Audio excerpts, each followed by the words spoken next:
2001, 32-year-old Alex Algueri stood behind the front desk at the Dolphin Fitness Club in Amityville, New York. Alex loved the sounds of a crowded gym, the music pumping through the speakers, weights sliding onto bars, and people cheering each other on as they hit their fitness goals. And a crowded gym also meant that Alex was making money. He and his best friend, Paul Riedel, had opened up Dolphin Fitness 2 years earlier, and they had turned it into a favorite spot for serious weightlifters and amateur weightlifters alike. There was no question Alex was happy about all the money he was bringing in. He'd always dreamed of being a very successful entrepreneur, but the gym was a lot more to him than just a business. Amityville was a small town on Long Island with a strong sense of community, and Alex wanted his and Paul's gym to reflect that. So from the day they had opened Dolphin Fitness, Alex said he wanted everybody who stepped through the doors to feel like they were part of a family. It didn't matter if people were old or young or what kind of shape they were in. Alex went out of his way to help his customers feel good about themselves and to feel like they belonged, and his customers loved him for it. Alex stepped out from behind the front desk and began making his rounds on the gym floor. Alex was a really strong guy. He was just about 6 feet, maybe a little bit under, but he looked like a very serious bodybuilder, super jacked. So most people at the gym called him Big Al. Alex had dark hair and a dark goatee, and on this day he was wearing a long-sleeved black shirt and tight jeans, his standard outfit at work. Alex said hello to just about everybody on the gym floor. He knew pretty much everybody by name. And he was excited to see some new members starting off the new year by coming to his gym. Just then, a young man waved at Alex and asked if he wouldn't mind coming over and spotting him on the bench. And Alex said that was fine, and he walked over to the bench press, and Alex told the young man he'd be ready to grab the bar if the young man struggled to lift it. So the young man took a deep breath, he grabbed the bar, brought it down to his chest, and then in one slow but steady movement, he pressed the bar all the way up, and Alex spotted him the whole time shouting words of encouragement, and then finally when the young man had fully extended his arms and fully did a rep, he racked the bar, and he and Alex exchanged high fives and cheered like he just won the Super Bowl or something. Just then, Alex turned and saw a couple of people standing by the front desk. He figured they were potential new members. So Alex scanned the gym and then just shook his head. His partner Paul was supposed to be here right now working too, and really it would have been his job to talk to these 2 new potential members, but Alex hadn't seen Paul on the gym floor in hours. So Alex walked away from the young man he had just spotted and headed over to the front desk and smiled wide and greeted the couple. The rest of that night pretty much went the same way. Alex did everything and ran the gym, and Paul didn't show his face again. And by the end of the night, after Alex had said goodbye to the last customers and locked up, he was feeling frustrated. Why should he do all the work but still give Paul half the profits? Alex angrily marched his way towards the back of the gym, past some aerobics rooms to a small office. Alex knew this is where he would find Paul. Alex opened the door, and there was Paul hunched over in a chair and tapping his fingers on a table. Paul didn't look up when Alex walked in. It was like he was off in his own world.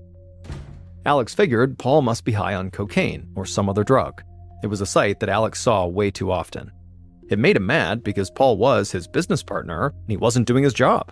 But it also broke Alex's heart because Paul really was his best friend, and to see him struggle like this was hard. The 2 men had known each other for years, and they'd gotten along from the first time they'd met. They'd both grown up as working-class kids who dreamed of having their own business someday, and they both loved lifting weights and bodybuilding. So after becoming fast friends, they began to come up with a plan to open their own gym. For years, Alex and Paul had worked different jobs to save up money, and they had also found some outside investors who believed in them. And so eventually, when they had scraped all the cash together, they opened up Dolphin Fitness together. Now, most people who knew them said these 2 were closer than brothers. Alex had been Paul's best man at his wedding, and he was the godfather to Paul and his wife Leanne's baby boy. Back in the office, Alex shouted Paul's name, and Paul finally realized Alex was in the room with him. When Paul turned around and looked up, Alex could see his eyes were totally bloodshot.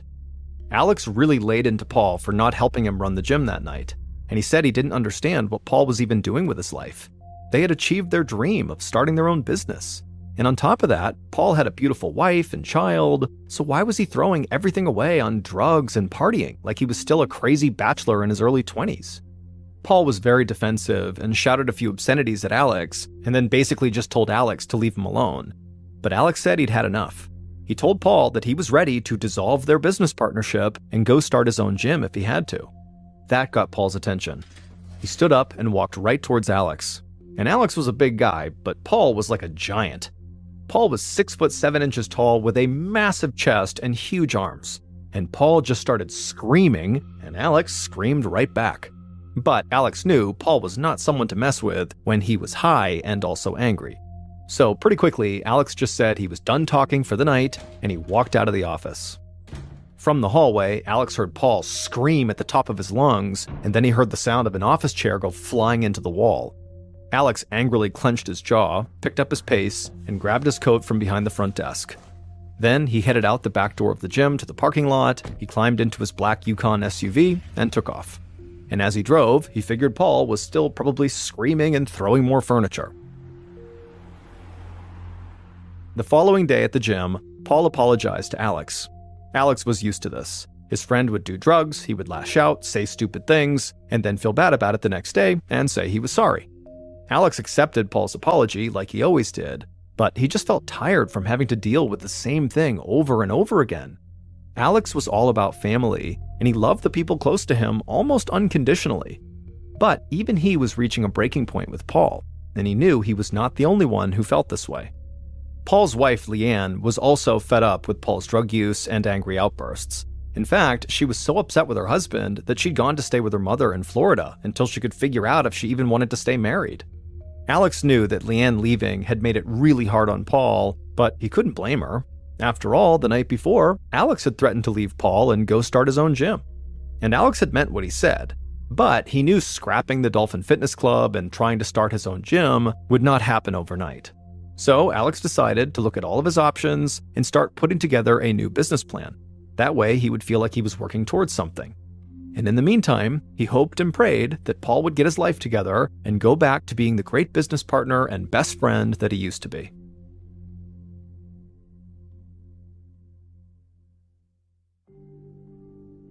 A couple of weeks later, on the night of January 17th, 2001, Alex was back behind the front desk at the gym.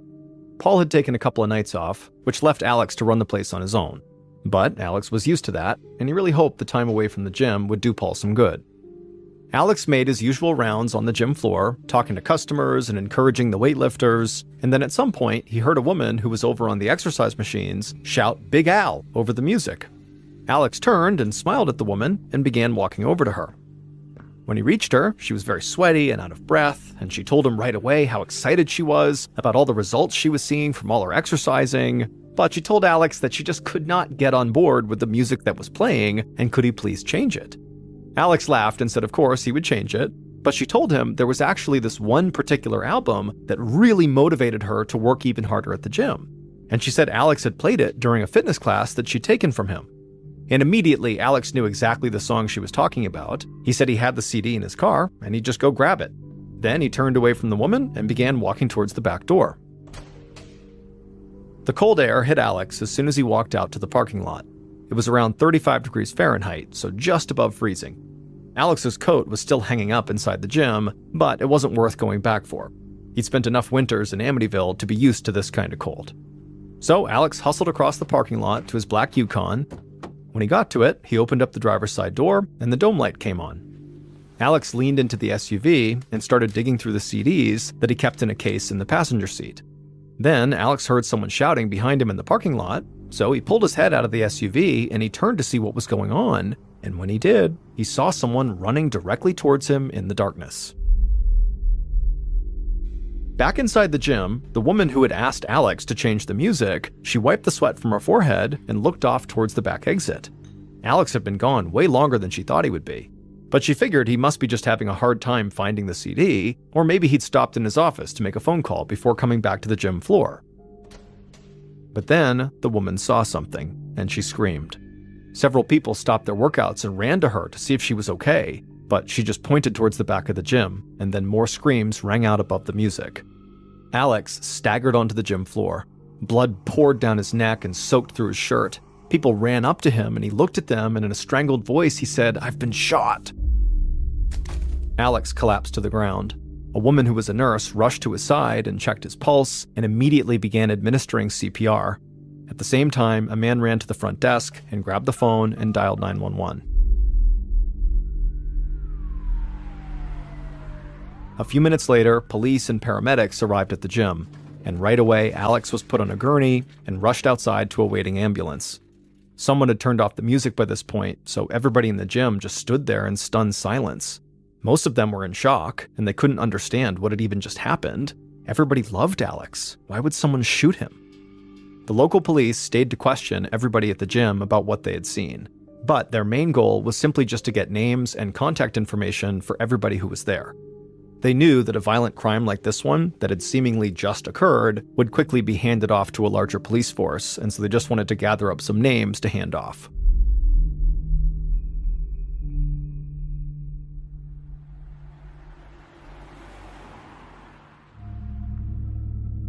A couple of hours later, Detective Robert Anderson of the Suffolk County Police Department stepped out of his car in front of the hospital. Anderson looked and dressed more like a professor than a cop, and people who had worked with Anderson during his 34 years in law enforcement said he had a mind like a professor too. He was highly analytical and rarely satisfied with simple answers. Detective Anderson had gotten word that Alex Alguerri had been shot outside of the gym that he owned, and Alex had been declared dead soon after being rushed to the hospital. From the minute Anderson was told he would be leading a homicide investigation in Amityville, he knew there would be a ton of pressure on him to solve the case fast, because Amityville was not your typical town.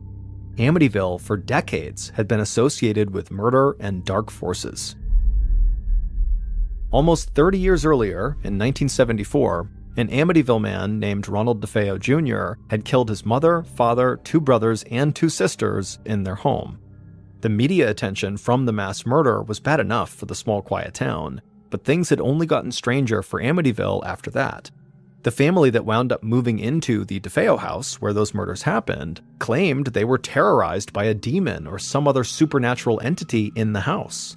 This claim eventually drew the attention of very famous paranormal investigators Ed and Lorraine Warren, who came out and did their own investigation, and the story of this demon or entity in the home also was eventually turned into a book called The Amityville Horror. And that book has since been spun off into movies and TV shows. I mean, Amityville really became synonymous with evil. And so Detective Anderson knew that Amityville community leaders had worked really hard over the years to kind of correct their image. They didn't want to be known as this violent or cursed town. But this brutal shooting in a gym parking lot threatened to put Amityville right back in the national news for all the wrong reasons. Anderson walked into the hospital and found his way to the private room where Alex's father was waiting for him. Alex's father wiped tears from his face, cleared his throat, and introduced himself to Anderson. But before Alex's father could say much more than his name, he broke down in tears again. Even after 34 years as a cop and dealing with some of the most notorious murders on Long Island, nothing could really prepare Anderson for meeting a parent who had just lost their child. It was the worst kind of loss Anderson could imagine, and seeing Alex's father in so much pain really hit him hard. He told Alex's father how sorry he was for his loss. Then Anderson said he hated to put him on the spot at that moment, but he did need to know if there was anyone who might have wanted to hurt his son. Alex's father wiped away his tears and then told Anderson that Alex was the sweetest, kindest man you'd ever meet, and that everybody who knew him really loved him. But then he said there definitely was one person who could have done this to his son: Alex's best friend and business partner, Paul Riedel. It turned out Alex had told his father all about Paul's drug use and his partying, and he had also told him that he was thinking about scrapping the business with Paul and going out on his own. Anderson thanked Alex's father for his help and told him how sorry he was again. Then Anderson left the hospital and drove back to the station. He wanted to gather as much information as he could on Paul.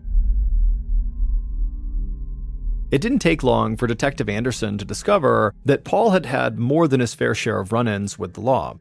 He had served time in prison for drug charges and armed robbery, and he had previously been linked to an illegal sports gambling ring.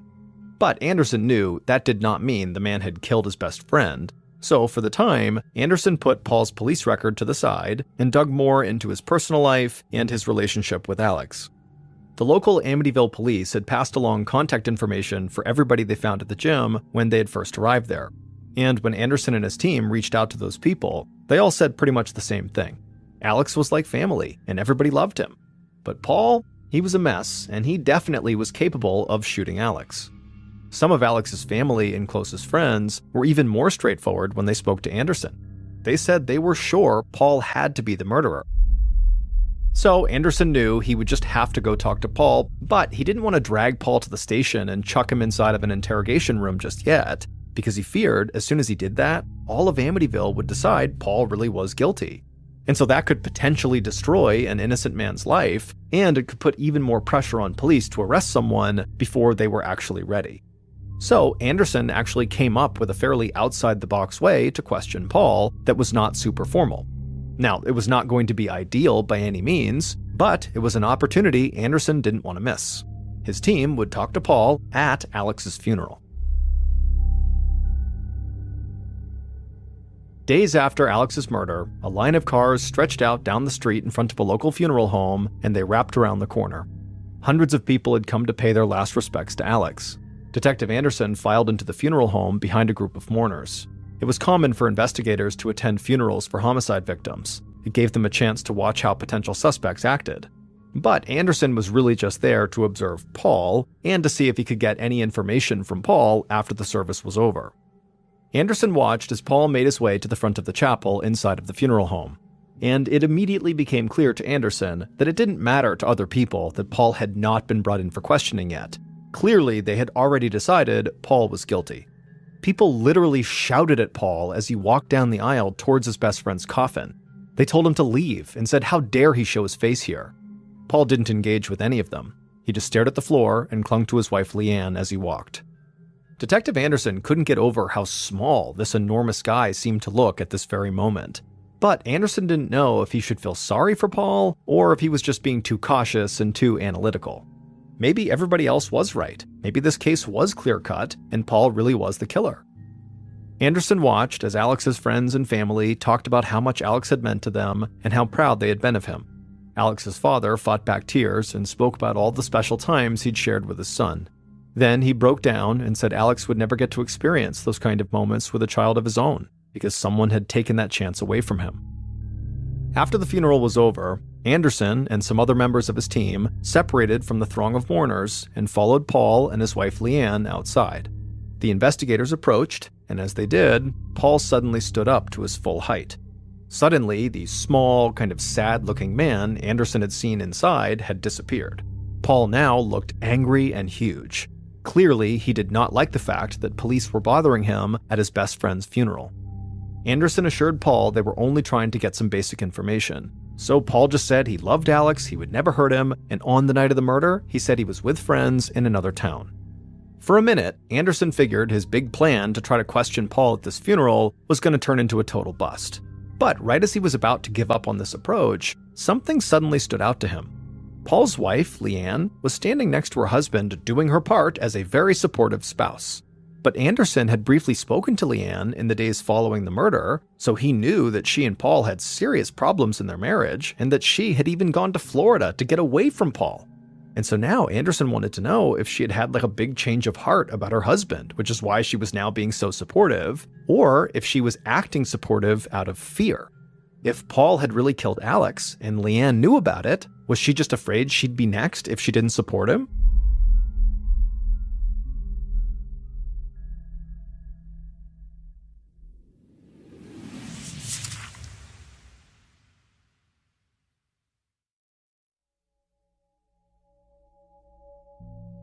On January 23, 2001, so 6 days after the murder, Detective Anderson met with Leanne at her grandmother's house in a small town that was not too far from Amityville.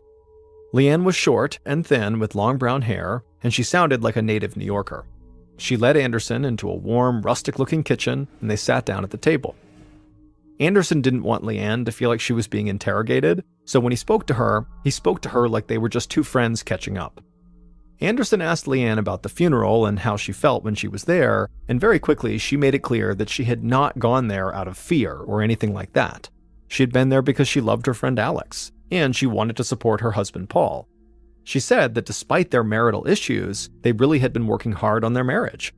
But Anderson wasn't convinced, and so he pressed Leanne a bit, and he asked what had happened that made her leave New York and go to Florida in the first place.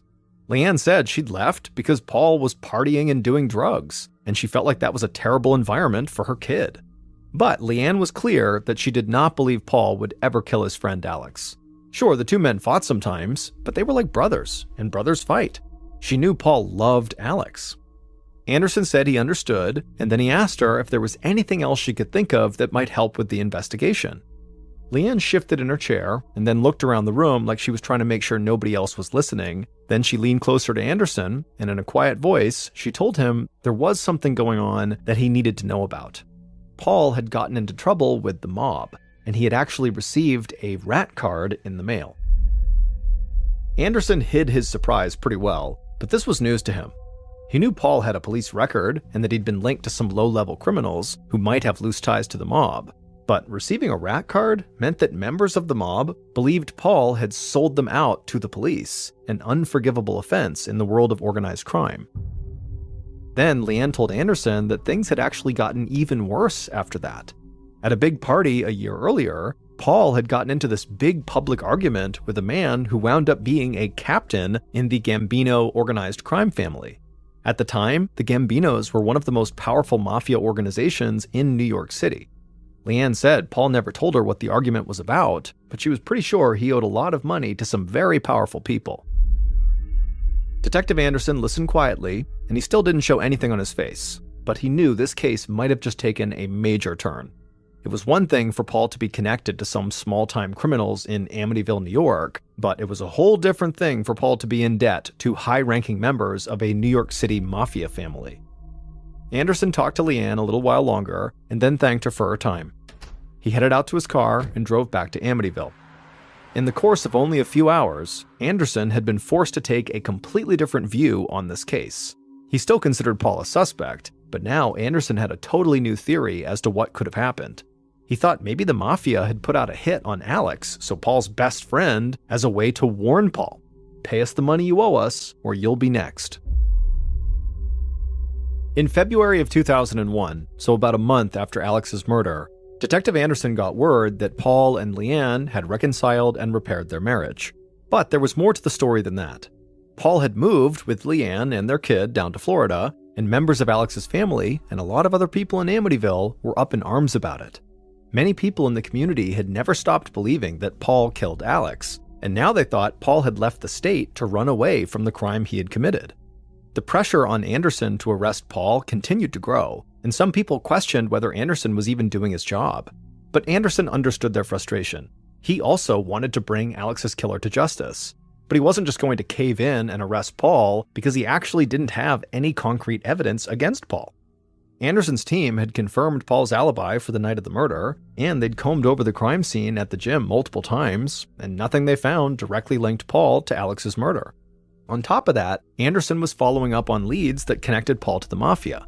He was supposedly in debt to dangerous men, he had had that public fight with a member of the Gambino family, and Alex's murder did seem to look like it could have been a mob-style hit.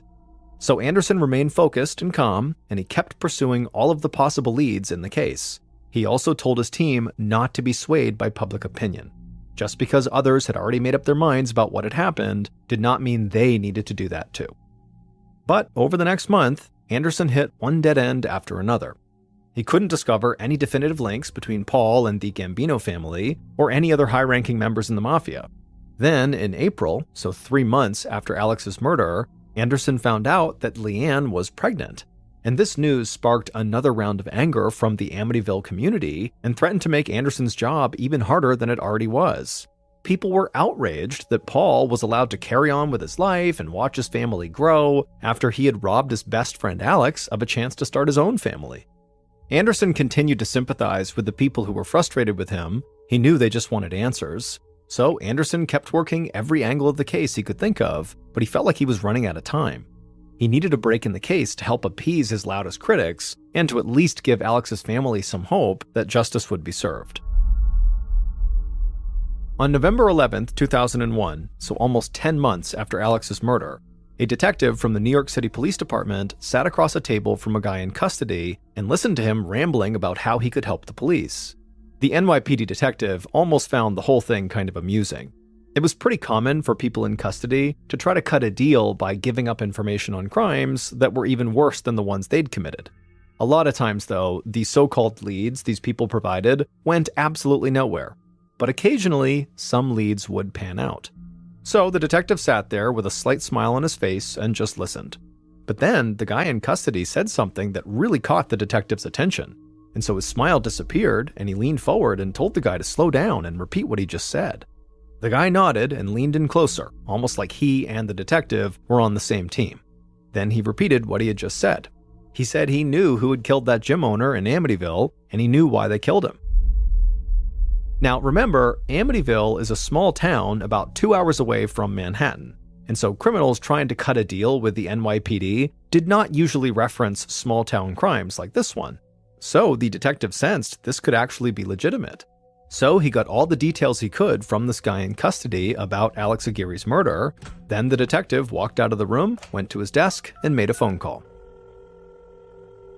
A second later, an officer with the Suffolk County Police told Detective Anderson there was a call for him from an NYPD detective.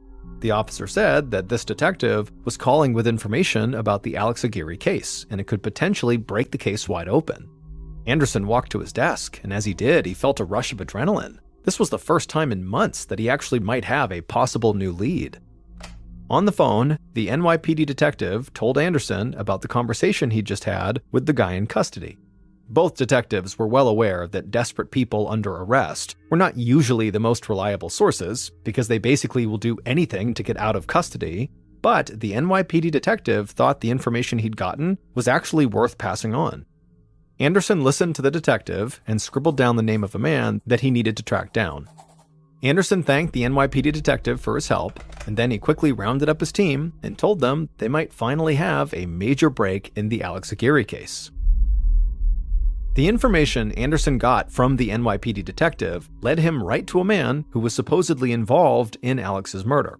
The man was clearly struggling with drug addiction. He seemed jittery and all over the place when he spoke, and he spun a wild story about how and why Alex had been murdered. At first, Anderson wasn't sure he could believe anything this man told him, but Anderson and his team dug deeper into the man's story, and several of the details checked out. And after that meeting, it would still take Detective Anderson several months to put everything together, but he finally had evidence connecting someone directly to Alex's murder.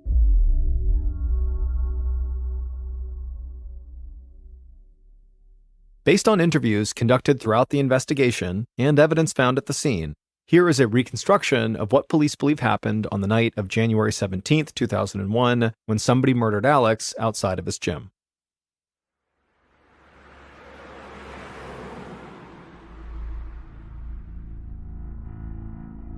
At about 7 p.m., a white minivan drove past the Dolphin Fitness Club. Inside the van were two people. There was the driver and also the killer. And the killer was scanning the area for the perfect spot to stake the place out. Both people inside the van wore zip-up hooded sweatshirts, and the killer rested a .38 caliber pistol on his knee. The killer pointed to an empty parking space on the street that had a clear view of the employee parking lot. So the driver drove around towards the back of the gym, pulled the van into that parking space, and then turned off the engine. Then the driver and the killer kept their eyes fixed on the employee parking lot and made small talk to pass the time. The killer figured it could be hours before they could make their move. But they were willing to wait as long as it took, because this area, this employee parking lot, offered the best place to shoot someone without being seen. The lot was dark, and only a few people ever parked there.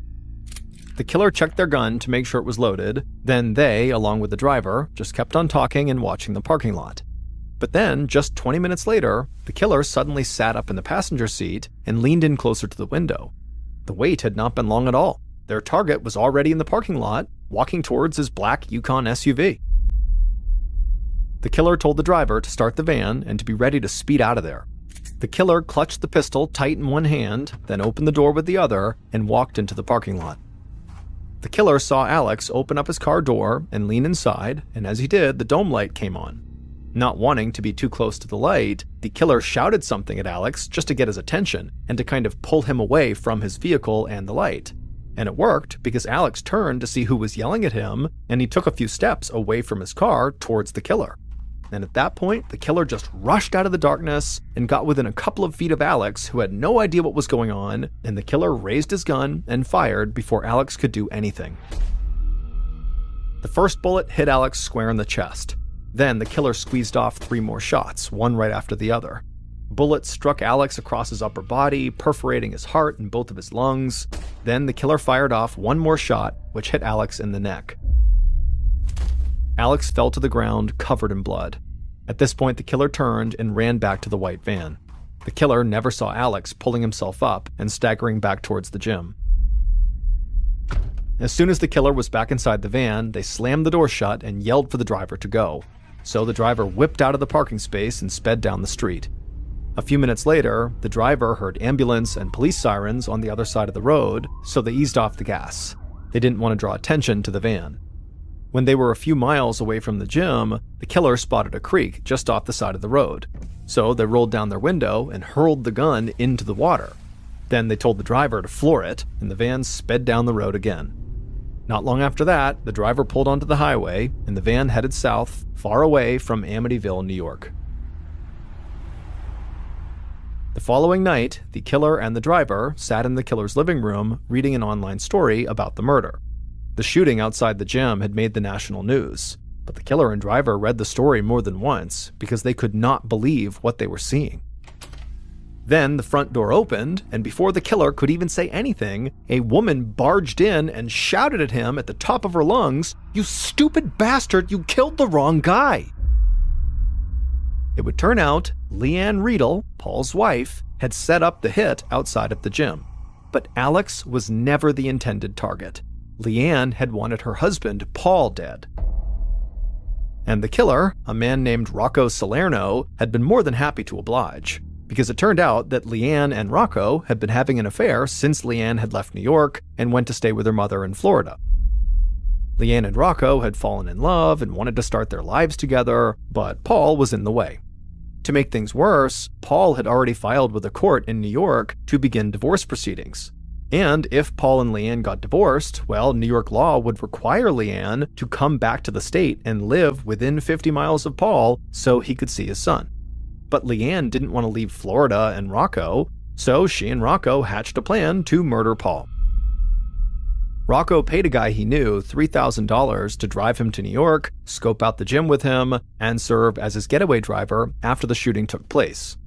So, on the night of the murder, Rocco and this driver are sitting there and they see this huge guy walk into the parking lot, and he goes to his black Yukon, and Rocco thought this was his target, because Paul was also a big guy who happened to own the same make and model of black Yukon that his best friend Alex owned.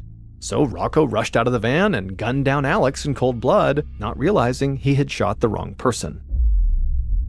When Leanne discovered what had happened, she came up with a way to try to fix things. She reconciled with Paul so he wouldn't divorce her and make her move back to New York. Then she convinced Paul to move to Florida because so many people in Amityville, including his friends, were treating him like a murderer. And then once they were back in Florida, Leanne just continued her affair with Rocco. And her plan was to divorce Paul after both of them had become Florida residents, because that way she would not be forced to leave the state.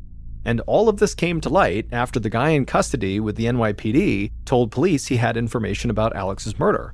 It turned out the guy in custody actually happened to know the driver of the white minivan, and so this guy in custody had actually heard all the details of everything that had happened during the murder. So Detective Anderson tracked the driver down, and he discovered that the driver was struggling with a drug problem, and the driver said that's why he had accepted the $3,000 to drive Rocco to and from the gym in Amityville, and the driver quickly cut a plea deal, and he would give authorities everything they needed to bring Rocco in. But even with Rocco in custody, Leanne denied having anything to do with the murder. She said she had always loved Paul and that they had even had a second child together. Leanne also tried to act like she barely knew Rocco. But soon it became clear that the child that Leanne had recently given birth to was not her husband Paul's, it was Rocco's child. And at that point, all of Leanne's denials about her role in this murder quickly fell apart. The actual killer, Rocco Salerno, was convicted of conspiracy and first-degree murder and was sentenced to life in prison without parole. As for Leanne, she was convicted of conspiracy and first-degree murder as well, and was sentenced to 25 years to life in prison. She continued to maintain her innocence and appealed her conviction, but the appeal was denied. Alex's best friend Paul might have had some demons, but he had nothing to do with his friend's murder. Paul was granted custody of his and Leanne's child, and with his child, he returned to Amityville. He ended up renaming the gym Big Al's Family Fitness in honor of his fallen friend. And Paul has said that he strives to live his life and run his business with the type of integrity and kindness that would make Alex proud. Johnny Lewis was only 7 years old when he landed his first acting role. Granted, it was only a bit part in an obscure escalator safety video, but it was a start.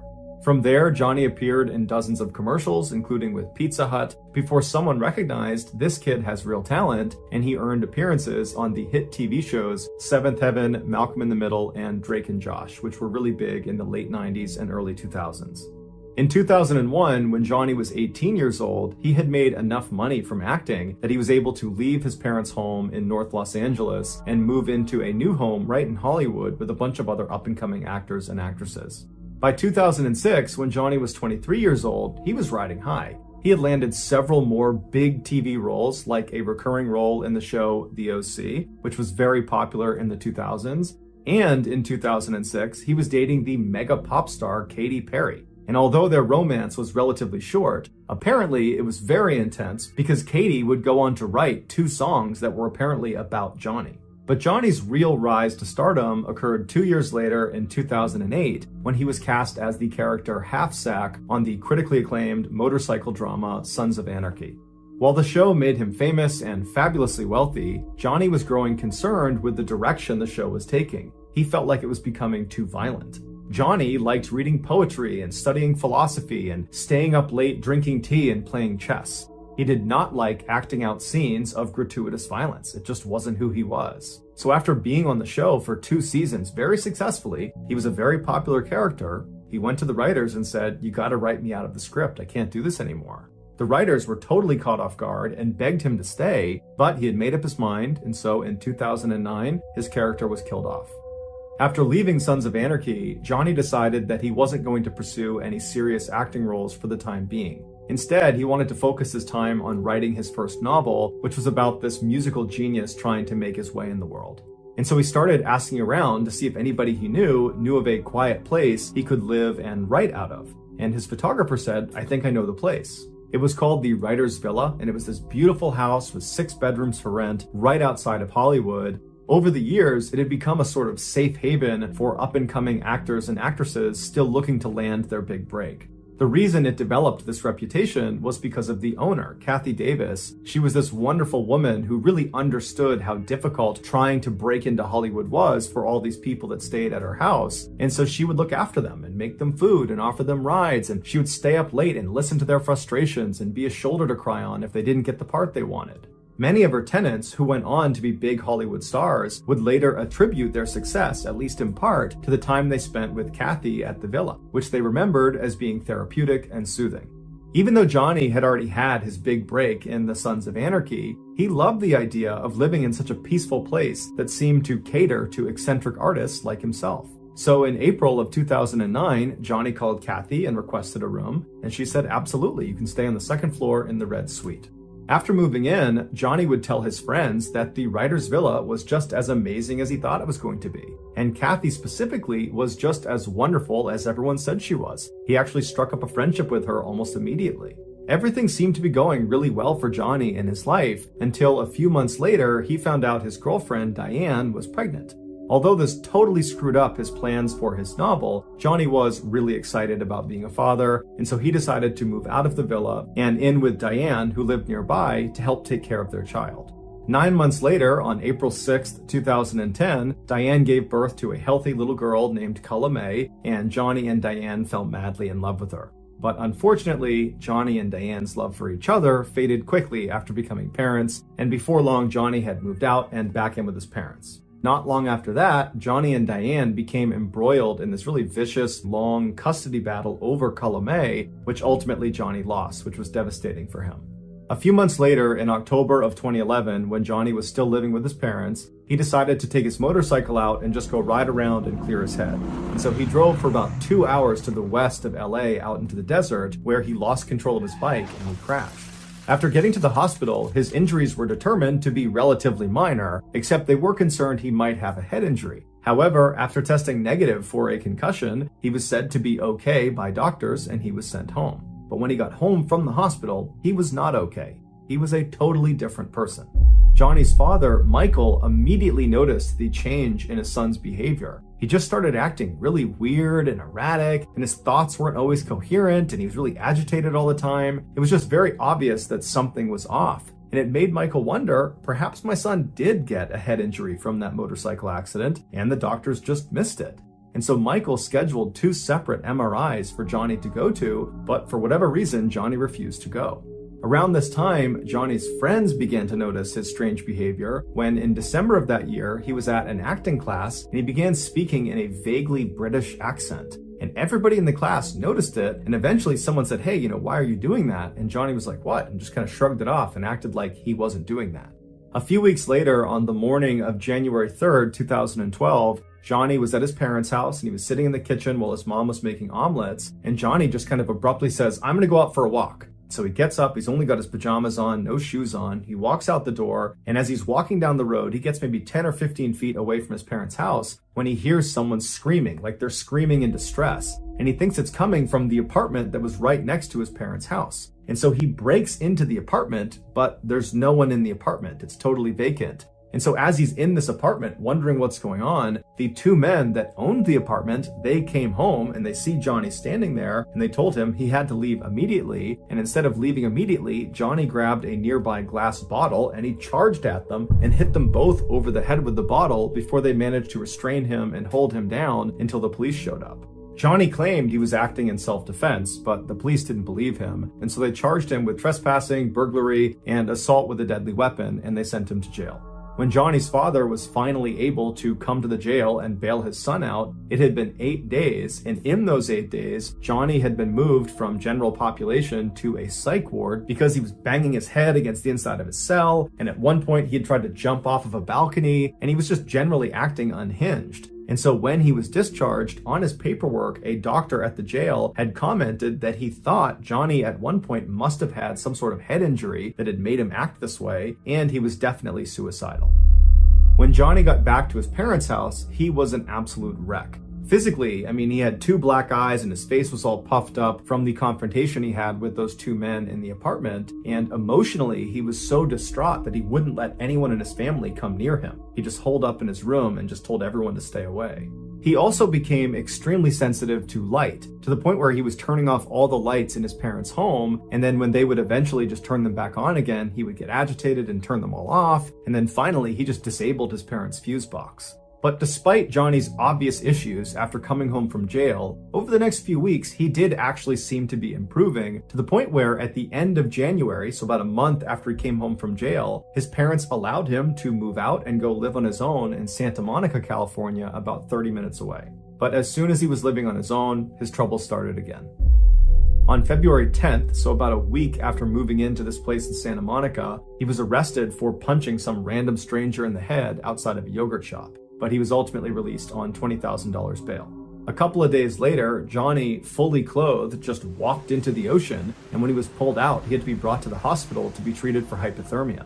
A couple of days after getting out of the hospital, he was arrested again, this time for trying to break into a woman's apartment in Santa Monica. He claimed he thought it was his friend's apartment, but nobody believed him, so he was brought to jail and then released on bail again. After this second arrest in Santa Monica, Johnny's parents finally convinced him to go see a doctor about this potential head injury they thought he got from that 2011 motorcycle crash. Even though that jailhouse doc had suggested Johnny had a head injury, he had not officially diagnosed him. So Johnny needed another doctor to officially diagnose his head injury so they could begin to treat it. But the doctor Johnny wound up seeing did not suspect a head injury. Instead, he suspected schizophrenia or bipolar, which are 2 very serious mental disorders. And so he prescribed some medication to Johnny that would treat both of those disorders, and Johnny was on his way. Johnny refused to take the medication and refused to go see another doctor, and so his condition just continued to get worse. Johnny was still facing serious jail time for the break-in and assault against those 2 men in the apartment next to his parents' home, and so Johnny's lawyer was trying to get a deal done where Johnny would go to a mental health treatment facility for a year instead of going to jail for a year. But Johnny was so confident these charges would just get dropped and he'd be allowed to go back to his life and live the way he wanted to, that he fired his lawyer and he represented himself in court. but the charges were not dropped and he was sentenced to 1 year in prison. However, the jail he was sent to was so overcrowded, they reduced his sentence all the way down to only 6 weeks. When Johnny's father finally came to pick him up from prison on Friday, September 21st, 2012, Johnny was at an all-time low. Even though he had only been in jail for 6 weeks instead of the year he was supposed to be there, it was clear that amount of time had done an enormous amount of damage to him. And so on the car ride home from prison, Johnny just kind of sheepishly asks his father, hey dad, would it be possible if you called Kathy Davis at the writer's villa and just see if there's any way I can move back in? And Michael's thinking to himself, I hadn't thought of that, but the writer's villa was the last place Johnny was when his life was still in order. It was probably the last place he was happy, and so he probably has attached a lot of fond memories to that place, and so that's a great place for him to go. And so as soon as they got home, Michael called Kathy Davis and explained the situation and said, is there any way he can stay there? And she said, absolutely, the red suite is still available. I'll go up and make the bed right now. I can't wait to see him. Johnny stayed with his parents that weekend, and then on Monday, September 24th, he packed up his stuff and he moved back into the villa. 2 days later, a 70-year-old man named Dan Blackburn, who was actually neighbors to the writer's villa property, he was looking out his front window at this man who was standing out in the road. He only had on jeans and red shoes, he had no shirt on, and he was very sweaty, and he was just kind of frantically pacing around the road, and he had never seen this guy before, and so he's just kind of poking out behind his curtain, watching him to see what he's going to do next. And after about 15 minutes of this kind of strange pacing in the road, this guy turns and walks directly towards Dan's property, goes right up to the front step and starts knocking on the door. Dan was definitely a little bit concerned, but he shut the curtain, he walked over to the door, and he looks out the peephole, and there's this guy standing there with bright blue eyes that are all wide, and he's looking at the peephole as if he can see through and see Dan, but he can't. And so Dan reaches down and he opens the door just a little bit and he looks out, and the guy outside looks at him and goes, "Hi, I'm John. I'm your new neighbor." It would turn out John was Johnny Lewis. And so Dan opened the door a little bit farther and he looks at him and he goes, "Hi, John. Nice to meet you." And before the two men could have any sort of conversation, Johnny just abruptly turned around and walked away. And so Dan is totally puzzled by this strange interaction he's just had with Johnny Lewis. And he's watching him as he just walks back to the road, he walks back over and goes inside the villa and disappears. And so Dan kind of shrugs it off, he shuts his door, locks it, and goes back to his morning routine. About 30 minutes later, Dan is doing his own thing in his house when he hears his wife outside screaming for him to come outside. And so Dan runs out the front door, he goes into his driveway, which is between his property and the writer's villa, and he sees his wife is standing on the driveway, horrified, pointing up towards the back of their house. And he looks down, and back near their back deck, Johnny Lewis, is standing on top of the guy that Dan and his wife had hired that day to paint their back deck. Johnny is just raining blows down on this guy. He's got a piece of wood too that he's hitting him with, and the worker is sitting there trying to shield himself. There's blood all over him, and Dan instinctively just runs over to Johnny. Johnny's not seen Dan at this point. Dan gets right up to him and he grabs him by the shoulder and he tries pulling Johnny off. He's screaming at Johnny to stop, but Johnny just seems totally unfazed. He's just destroying this worker. And so finally, after Dan yanks on Johnny hard enough, Johnny jumps up, turns around, and levels Dan square in the face. Dan falls to the ground, and when he looks up, Johnny is just standing over him, looking at him with no expression on his face. It's like he didn't know what he was going to do with Dan next, so he just stood there and stared at him. But Dan wasn't going to waste any time. He jumped up and he clocked Johnny square in the side of the head, but it had no effect on Johnny. He still just stared at Dan, completely expressionless. And so Dan grabbed a nearby lawn chair and practically broke it over the head of Johnny, but again, it had no effect on Johnny. He just stood there completely expressionless, staring at Dan. And so at this point, Dan just grabs the worker who can barely stand and he runs back down the driveway. He grabs his wife and they run towards the house to go inside. And the three of them manage to get inside the house. And as they're shutting the big heavy door, Johnny comes bounding up and he gets right in front and he jams his arm in the space between the door and the wall. So they can't close the door because it's getting stuck on his arm. And so all three of the adults inside, Dan, his wife, and the painter, are putting all of their weight on this huge wooden door onto Johnny's arm, and Johnny is just trying to grab them the whole time. And so finally, the three of them start raising the door and slamming it as hard as they can on Johnny's arm. And finally, after several hard blows to his arm, Johnny retracted his arm, and they were able to shut the door and lock it. And so at this point, Dan's wife and the painter ran around the house, closing every window, locking every door. Meanwhile, Dan went to the side window that looked out towards the writer's villa property, and he got his phone out and he called 911 as he's looking out the door looking for Johnny. And so after he tells 911 what's going on and he hangs up, Johnny suddenly just appears running down his driveway as if he's running back towards the back deck. But he stops almost right in front of Dan's window. He turns and he starts running towards the villa property. He jumps over a fence that's at least waist height, just jumps clear over it. And then he gets to this huge wooden fence that surrounded the entire villa property that was at least, 8, 9, 10 feet. And he very easily just jumps, grabs the top, and catapults himself right over the top and then disappeared inside of the villa. Within minutes, the police showed up and they went inside the villa and they could not believe what they found. Based on the evidence, this is what investigators believe happened. After Johnny, for the first time, walked up to Dan's property and awkwardly knocked on the door and said, "Hi, I'm John, I'm your new neighbor." After that, he turned around and Dan watched him as he left his property and made his way back and went inside the villa. Once Johnny got inside the villa, he made his way up to the second floor and he went into Kathy Davis's room where she was sitting. Now, Kathy most likely turned and saw Johnny standing in the doorway. He's got no shirt on, he's sweating, he looks totally crazed. She probably was not scared. Instead, her motherly instincts kicked in and she probably said, "Hey, are you okay? Can I help you? What's going on?" And as she probably stood up and made her way over to make sure he was okay, Johnny, for reasons no one understands, proceeded to beat and kick and strangle her. And then when she fell to the ground and was totally helpless, Johnny proceeded to either stomp on her skull repeatedly, or he hit her over the head repeatedly with a rusty hammer that was later found in his bedroom.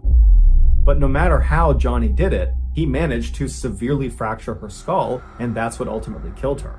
After killing Kathy, Johnny tracked down her beloved cat and killed the cat the same way. Afterwards, Johnny ran out of the villa, and that's when he spotted Dan's house painter just sitting outside, and he walked over to him and just began beating him. And just like the attack on Kathy and her cat, this attack on this house painter appeared to have no motive as well. After Dan came outside and managed to fight Johnny off, and then when Dan went back inside the house with his wife and with the painter, Johnny stood outside for a few minutes before running down Dan's driveway and then hopping over those two fences right in front of Dan, and then Johnny disappeared inside of the villa. Once Johnny was in the villa, it's believed he climbed up to the upper patio or onto the roof of the villa itself, and from there he either jumped or fell to his death on the driveway below. His death was officially ruled an accident, not a suicide. After the news broke about what had happened at the writer's villa, everybody assumed Johnny must have been on some really hardcore drugs. That's the only explanation for why someone would act the way he acted. But when his toxicology report came back, it showed he had absolutely no drugs of any kind, legal or illegal, in his system. He was completely sober at the time he committed this horrible crime. Some believe Johnny really did have some undiagnosed head injury from that motorcycle accident, and this head injury is responsible for his violent outbursts. Others disagree and say the head injury had nothing to do with it. Johnny clearly had some undiagnosed mental disorder. Maybe it was schizophrenia, maybe he was bipolar, maybe it was something else, but it was this mental disorder that led to these violent outbursts. But to this day, no one knows for sure why Johnny did what he did. All we know is an innocent woman and her cat were needlessly killed. The next and final story of today's episode is called "This Demon Still Lives Among Us."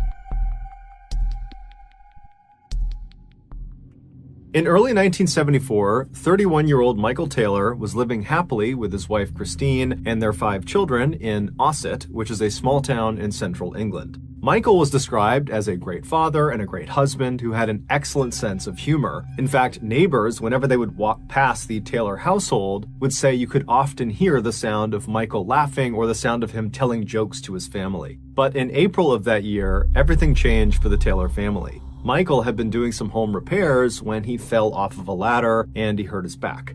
The injury itself was fairly minor, but it resulted in chronic pain, and this chronic pain quickly changed how Michael behaved. Michael went from being this cheerful, funny, happy guy to being sad and depressed, and he was so irritable that his family could barely be around him because he would lash out at them.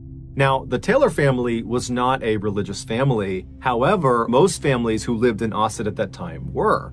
And so when one of Michael's friends found out about how poorly Michael was doing, they approached Michael and said, you know, you really ought to turn to religion for help and for guidance in this difficult time. And they also told him specifically that he really ought to check out this one particular Christian group. It was called the Christian Fellowship Group, and all it was a prayer group for Christians who wanted more religious support beyond just going to church on Sundays. But this friend of Michael's told him that the real draw of this group was the group's leader.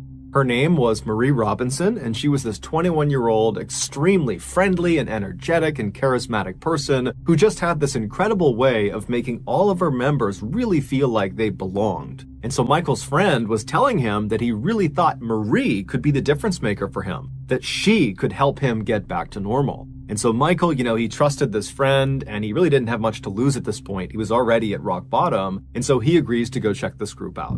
So on September 12th of that year, Michael makes his way to the church where this fellowship group is held. He goes inside and he makes his way to one of the back rooms in the church. And when he goes inside, he sees there's a ring of people sitting in a circle, about 20 people. And as soon as they see Michael coming in the room, they all stand up and they open their arms up and they say, come on, come sit down with us. Welcome to the group. And then the woman who had to be Marie, she stands up and she looks at Michael, huge smile on her face, and she encourages him to come over and sit right next to me. Welcome, we'd love to have you join our group. And so Michael, for the first time in ages, is smiling as he strides across the room and sits down right next to Marie. And then as Marie began to lead the group in prayer, Michael did not feel his chronic pain. He just felt happy again. But when the meeting was over and Michael went back home again, the pain and depression came flooding back. It was like the only place he could be happy was inside of the church at this fellowship group. And so over the next couple of weeks, Michael completely prioritized this group. He went to all of their meetings, and over the course of these couple of weeks, Michael became very close with Marie, and apparently Marie became very close with Michael, to the point where the two of them would stay after the meetings were over, and just those two would sequester themselves in quiet prayer. No one knew what they did in there, but it just seemed like they were developing a real relationship. And in fact, many people in this group suspected they were having an affair. And before long, the rumors in the church had spread outside and were all over Ossett. And then before long, Christine, Michael's wife, was hearing from a friend or a neighbor that apparently Michael was having an affair with Marie.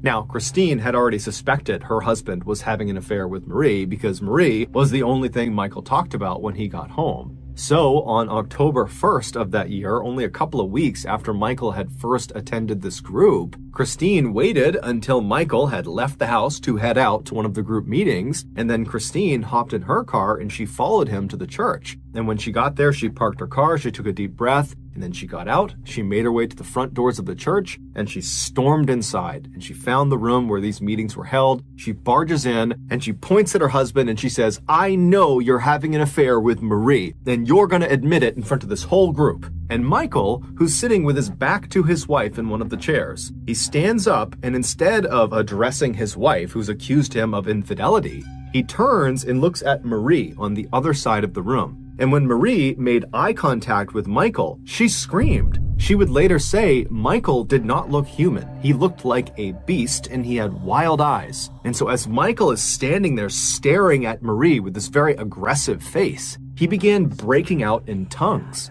Speaking in tongues is where the speaker will be saying or uttering words or sounds that sound like language, but the speaker doesn't know what they mean. The idea is some entity has come inside of their body, and this entity is dictating their speech. And so Michael is broken out in tongues. He's barking these words and sounds at Marie, and everyone inside of the room has no idea what to make of this. Everything has happened so suddenly, and it's so surprising. You have the wife suddenly coming in and aggressively accusing her husband of cheating, and Michael is not responding to it, and he's acting totally crazy. And then, before anyone can do anything, Michael goes from just barking in strange languages at Marie to suddenly rushing across the room as if he's going to attack her. And when he does that, that, the rest of the members jump on top of him and hold him down, and despite there being like 10 or 15 people holding him down, Michael is still trying to get up and he's screaming and snarling and yelling at Marie, and then Marie suddenly breaks out into tongues too, and it's only then that Michael stops trying to force himself up out of this pig pile that's on top of him, and instead he just continues to speak in tongues to her. And so the two of them are looking at each other speaking in tongues, and the rest of the group is just totally dumbfounded, and so they just begin praying. And then after about an hour, Michael just collapses. It's like he went unconscious. And at that point, everybody in the room just goes silent and they look at Michael. And then Michael kind of opens his eyes and it's almost like he's waking up and he begins looking around frantically, trying to figure out what had just happened. Michael would claim he had no memory of what had just happened to him. And so at this point, Marie would tell him and Christine that she believed Michael was possessed by a demonic force, and the only thing they could do at this point would be to perform an exorcism.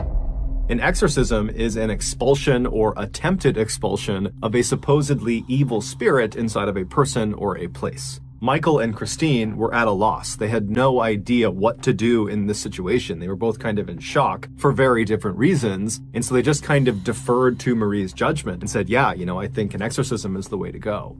So Christine and Michael just leave the church and go home, and then the next morning, Marie would get in touch with the Anglican Church of England and would request an exorcism. And after hearing about what was going on with Michael, the Anglican Church would say, yeah, that does sound like he needs an exorcism. And so the following day, they would send out two of their best exorcists named Peter and Raymond. And so Peter and Raymond, they get to Ossett, they go to Michael's house, and they observe him. And very quickly, they determine that it does seem like Michael is possessed by at least one demonic force. And so they tell Michael, the only thing we can do here is perform this exorcism, but we need you to agree to it. And so Michael says, okay, yeah, I agree to this exorcism, and so would his wife, because she at this point is just completely unsure what to do. She's just going along for the ride. So a day later, on October 4th at 10 p.m., Michael, his wife, and the rest of the members of this fellowship group, along with Peter and Raymond, they would all meet at this other church in a neighboring town. And as soon as Michael had been positioned in the middle of this group in this chair, Peter and Raymond began the ritual by praying. And as soon as they did, Michael began screaming out in tongues, and he began writhing around, and he fell to the ground, and he began contorting his body in grotesque positions, as if the words Peter and Raymond were saying were physically harming Michael.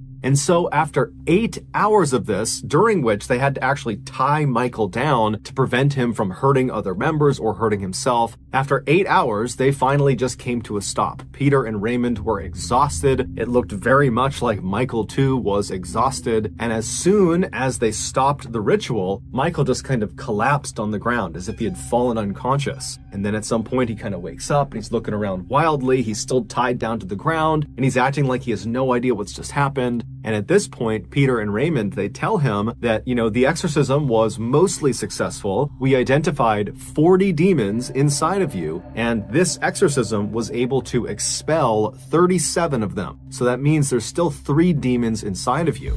Now, we can't do it right now. We're too tired. You're too exhausted. So go home, get some rest, and tomorrow we will finish this exorcism. We will get rid of those 3 demons, and you will be just fine. And so Michael and Christine, they get their things and they leave the church and they head home. A few hours later, around noon, a woman who lived near where Michael Taylor and his family lived thought she heard something strange outside of her house. It sounded like someone yelling. And so she went to the front of the house and she pulled the curtain aside on one of her windows. And outside, walking down the street completely naked, covered in blood, was Michael Taylor. And he was saying something about Satan. And so this woman, she calls the police. The police show up and they find Michael. He had curled up on the sidewalk outside of this woman's house. And he was giggling like a child in the fetal position.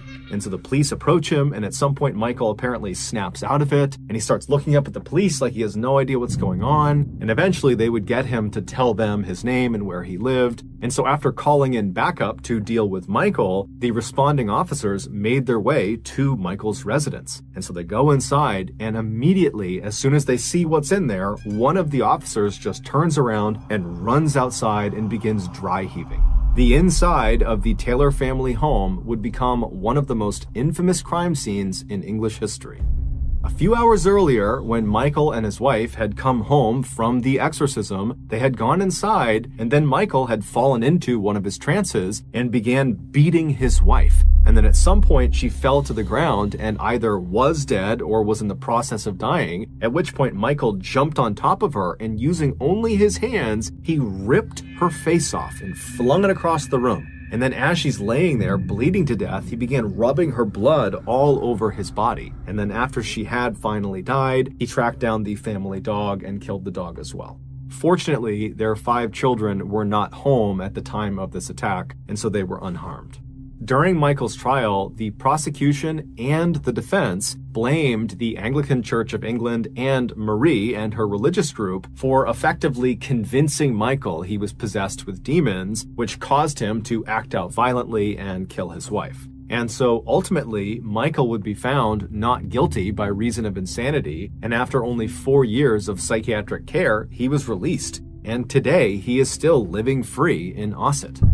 But despite the legal outcomes of this case, there are many people, both religious and not religious, who believe the Michael Taylor case is one of the only true demonic possession cases in modern history. Also, just to close the loop, we don't know for sure if Michael and Marie were having an affair, but it is assumed they were.